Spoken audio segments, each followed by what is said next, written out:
Ngayon, itong pinakamaganda dyan sa mga nakuha natin, ayun no. Nakita nyo ba? Parang rare color na to, lalaki oh. Tingnan natin. Kaso nakabagwis eh, nakagupit yung kanyang pakpak. Yan! Sabi nakakatamad.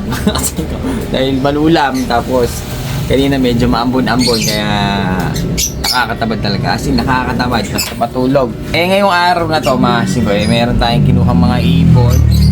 Kasi yung mga nakadisplay natin dito sa pwesto, medyo nagtaasan na dahil nga mga rare color, tsaka mga pabenta ng mga tropa, kaya medyo matataas, hindi affordable bilhin, hindi kaya ng mga bata, mga singko. Kaya kumuha tayo ng pangmasa ulit. Hindi talaga mawawala sa atin itong mga pangmasa, dahil nga pag pangmasa, kaya pati mga bata maliliit, mga 70, 80, 90, 100 mga singko. Kaya meron tayong kinuha dito.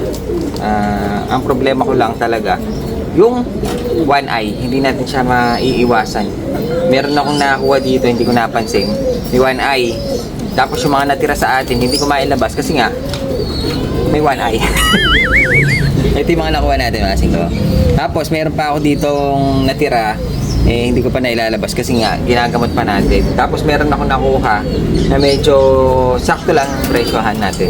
Pero kadalasan kinukuha ko talaga yung mga mumurahin lang para kaya-kaya ng mga bata. Kasi mahalos mga bata yung mga pumapasyal sa atin, gusto nila yung mga mumurahin lang talaga. Kaya ngayong araw na to, titignan natin yung mga ibon at shoutout natin. Shoutout ko lang yung mga tropa pips natin na laging nanonood at walang sawang sumusuporta. Na sila Biyahe ni Jer, shoutout sa iyo. Shoutout kay Marvin Budol Velches ng Aniban Bacoor, shoutout sa iyo. Kay Jake Kaiklian ng Cavite, shoutout. Tama ba yung bigkas natin? Kay Julius Victoria, shoutout sa iyo. Francis Soriano ng Pandakaki, at last na natin mga singko, si Paste Crab Vlog ng Pampanga. Paste Crab. Oh, masarap pa. Kaya ito, check natin kung pwede na natin i-display. Kailangan mabidyohan na natin para makita na ng mga bata. Konti lang yung maganda. Halos pambata lang talaga. Ito, check natin. Yon, meron tayong tropa pips ayun, Spar Benji Factor. Eh, dalang, ano yun, pre-barb? Tignan mo. Bonsai na tawag dyan? Cornish Bantam. Cornish Bantam. Ay, pwede yung sabong yan? Pwede naman. Pwede. Quality to, quality. Quality. Tingnan mo ha. Eh, grabe, ang bigat. Quality. Malaking katawan. Ba't ganito yung katawan niya? Apple body. Ganyan talaga siya. Ito talaga ito. Bantam. Ibig sabihin, Cornish. Cornish kasama yan sa Bantam. Hindi Merong yung standard, merong Bantam. Ito ang Bantam. Pero ang ganda ng mukha niya, oh. Alam niyo, sa buong buhay ko ngayon lang ako nakakita ng ganitong manok. Mukha siyang barb. Yung sa kalapate. Ano ba yan? Matanda na yan pag ganyan? 10 months. 10 months. Marami kang ganyan. Wala pa, nagkaparami pa lang. Short in sa ano. Oo, yung mga mahilig. Hindi kasi marami akong tropa pips na mahilig sa ganito. Tsaka marami tayong nanonood na mahilig din sa Bantam. Ano ba yung mga hawak mo, pre? Koshamo. Koshamo. Saka Cornish. Cornish. Anong tawag kasi dyan? Cornish. Bantam. Cornish. Eh, yung ano? Anong tawag doon yung maliit na asil? Yun nga, yung Koshamo yun. Koshamo. Tapos yung shamo, yung malaki. Koshamo. O yun, mga mahilig. Ito, maraming si parang Benjing ganyan. Pero kung ako yan, dahil ang ganda ng katawan, masarap to sa sali, sa tanglad. Tapos, Alfonso. Oh, Alfonso, sarap niya. Kaso, magkano yung presyo ng ganyan? Nasa 2K patas. 2K ang isa. Hindi sa breed sa itsura. Eh, yan yung mga ganyan itsura. Ba't iba-iba ba yung itsura niyan? Hindi, ang quality niya. Ang quality Ito, quality na yan. Medyo quality na. Hindi pa Medyo, totally. hindi pa quality yan. Oo. Pwede ba ibaba? Tignan nga natin. Eh, mga kasing ko, ang liit niya. Para siyang ano, parang hindi manok, mga kasing ko. Pero brusko. Mukhang lalo. Pre, baka sabungin nung akin. Lumalaban eh. Mukhang lalaban. Tignan mo, tumilapon. Talo lang eh. May palo rin ba yan? Ayun, mga kasing ko, kasi baka matapang din. Kasi baka mapilag si ano natin, binabaing JP. Binabaing manok. Matapang din pala yan. So, ibig sabihin, pwede yung ilaban, ano? Ng tarian. O pang show lang. Sa show lang, eh. Ayan. Ito mga kasing maganda sa show. Pero matapang din pala siya. Kala ko hindi siya matras, eh. O, inihingal na kagad. O, ang bigat ng katawan. Natignan yung mga paa niya. Parang ano, tawag dito? Parang Jurassic, ang taba. Ang sarap nito. So, ayan, meron tayong isang Cornish dahil nga si Paring Benji. Dati, mahilig to sa mga German Beauty, Carrier, Fancy. Ngayon, ganyan na, mga manok na... Pero meron ka pa rin malalaki yan eh. Meron siya malalaki yung, ang tawag doon? IG. Marami kayo ni-out. Wala pa, mga 1 month. Pero may mga panak ka. Ayun, maraming panak ito. Kung gusto nyo, pwede nyo akong kontakin at hindi ako magre-reply. Hindi kasi ako nagre-reply. Ipapasa ko kayo kay Paring Benji. Ayan o. Ano kasi tawag? Cornish. Ano? Cornish. Ang ganito, parang barb. Kasi yung talukap niya makapal. Parang sa barb. Tapos pulang-pula. Parang balbaro ko. Ganyan talaga? Oh. Oh, meron pa siyang iba yung ano? Yung walang leeg. Walang leeg. Walang balahibo. Kusama yun. Na cobra. Bagong breed na naman. Ayun na pre, mag-ano na tayo, tatalpakan na tayo, magmamanok na rin. Yan, tingnan natin mga ibon na nakuha natin sa mga tropa yung na pumupunta dito. Minsan may mga dala sila, ito kinuha natin para meron tayong pang display din sa pwesto na abot kaya, kasi mga naiwan doon sa pwesto natin mga singko sobrang tataas na, kaya ang hirap i-dispose. Mas gusto ko pa yung mga ganito, mas mabilisan lang, di ba? Ito lang ang problema natin, ayun oh.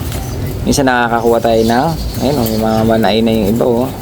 Dito tayo natatalo kasi gagamutin natin to bago natin ilabas, di ba? Kawawa naman kasi kung mahawa yung ayang ka na naman. So JP binabay ay hindi, bulik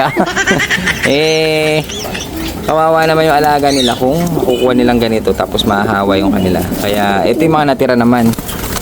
Ito, tinamaan din to kasi nabugbog siya. Tapos, yan na, nagkaroon na siya ng one eye. Pero namumula pa dahil kakatuka ng mga kasama niya. Etong isa naman, meron din. Ayun, oh, ano ba yan? Nagkaroon na ng one eye. Sa bagay, sa panahon ngayon, medyo lalo talaga ako sa ipon dahil nga uso na ng ganito. Tag one eye na. Hindi mo maiwasan yan na magkakaroon ng one eye. Pero yung nakuha natin iba, wala naman. Goods naman. Ayun, oh, nakakuha tayo ng 2 red bar na babae lalaki. Pwede natin yung pagtabihin, pagsamahin para back to back. Meron pa yung sa red bar dito, diba? Mga lalaki. Tapos meron tayong isang Batman, may mga classic blue bar. Ito, ang ganda nito. Yung iba naman, dala ng tropa whips natin, medyo payat lang pero wala naman siyang one eye. Kayang patabain to, mga singko. Ang ganda ng kulay, mukhang lalaki rin ito. Tapos may mga young bird, itong mga ayoko mga young bird, mabilis tamaan ng one eye. Kaso mas marami naghahanap ng young bird dahil nga mas mabilis sila mapatuto, di ba? Mas mabilis mawala. Pero tignan mo, kulay niya, black check, pero yung nilulugod niya pula. O, di ba? Kakaiba, black check na pula. Ano pa ba yung mga ito, itong ganda ito. Blue check, white flight. Mga lalaki rin Ganda na ng ilong pabuhaghag na. Yung iba lang commercial, hindi sila naka-club ring. Tapos ito medyo marumi siguro kakagaling na sa one eye nito, pero wala siyang one eye ano lang, medyo payat lang siya ng konti. Mapapataba natin ito, mukhang babae. Tapos ito may red check pala, ganda bira na lang tayo may mga bagsak ng pula. Kadalasan puro classic ngayon may mga pula, mas marami naman ng pula ngayon. Parang 5 yata. Red check, kak. Red check, kak. Tapos, ito may Batman mga siko. Ayan Batman. Mas lamang ang puti. Ngayon, ito tayo. May mga young bird tayo. Black check na white flight. Batang-bata pa to. 2 pa sing-sing. MTRPC. Buwag na yun mga siko. Parang commercial na lang yan. Ngayon, itong pinakamaganda dyan sa mga nakuha natin. Ayun Nakita niyo ba? Parang rare color na to, lalaki Tingnan natin. Nasa nakabagwis nakagupit yung kanyang pakpak. Pero ito, pasok na to sa tiger Parang red tiger na ata ito. Pulang-pula siya Ganda ng pattern. Kaso ang sabi niya parang may tama sa pakpak. Parang wala naman. Parang bagwis lang. Tingnan natin. Hindi naman na makita Pero barakudo eh. Ganda na kulay oh. Medyo nakalaglag ng konti yung isa. Pero okay na, barakudo naman eh. Tsaka ang ganda ng kulay niya. Madalang ako makakita ng ganyan kasi yung talagang red tiger. Kadalasan red grizzle, pero yung ganitong red tiger, ganda niya, pulang-pula. Ito ang pinakamaganda sa mga dinala sa atin. Medyo dati ang hirap maghanap nito. Ngayon medyo nagmura na mga singko. Red tiger ito. Masarap yung pares sa mga black tiger yan, mga parang back to back. Ang ganda oh, puting-puti, tas yung kanyang pagkapula eh pulang-pula, as in dark na pula, chocolate. Kaya ang ganda tinitignan ng pattern niya oh. Siya namumukod tanging ano eh. Magandang kulay. Ayun oh, singko. Red tiger na ata yung tawag nila dyan. Kung di ako nagkakamali o pasok pa sa red grizzle. Pero maganda yung pattern niya. Ang pinaparisan niya sa atin ito, yung stencil na dilaw. Ito yung mga natira sa atin ito. Dala pa ni CJ ito. Stencil siya na hindi gaanong clear pero maganda kulay. Yan ang pinarisan niya eh, pero pwede natin pagsamahin. Tricolor naman, di ba? Ito yung mga binagsak sa atin. Kak pala ito. Ayan. Ngayon, meron pa dito eh. Tingnan lang natin. Dala ng tropa. Ito naman, papadisplay na naman. Ano ba yan? Kaso maganda kasi siya. Pwede natin ipa-aris dun, no? Mga naka-club ring naman na to. Pa-display sa atin ng tropa. Check natin mabuti. Kop! Malikot. Muntik na. Black check, oh. My favorite. Ang pogi kasi. Ang ganda na kulay. MMFC pa. Kop! Ngayon na balahibo na. Ngayon, yung hen. Check natin. Ito yung babae. Malikot siya. Mahirap palawakan. Malikot yung mga ibon. Gusto ko lang makita to. Gusto kong tingnan to. Ganda oh. Pwede natin ipa-aris to, no? Kaso iba kasi may-ari na ito eh.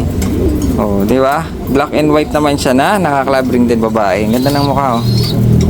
O ipagsasama na lang natin. Hindi sila pares eh. Pero cock and hen, pwede nating pagparisin na sa dun sa pwesto. At maganda-ganda ito. Pwedeng pangkarera MMFC tsaka ayan oh. Ang lilikot. Grabe oh. Kaso kung gusto ko siyang magandang parisan, itong hen na to tsaka yung red tiger kanina. Bagay na bagay mga sigo. So ayan, bali ito lang yung mga dala ng tropa. Hindi tayo ba na nag-i-stack dahil nga puso ang one eye, mahirap na. Dahil nga doon sa pwesto natin, pag malakas ang hangin eh medyo kahit paano nababasa yung mga nakapwesto doon sa labas. Ayan o. Tapos pag nagsara tayo, pag may one eye na doon, nakukulob na kapag nagsasara tayo ng pwesto. O yan o. Bali ito lang yung mga dinala sa atin. At ilalabas ko na sila.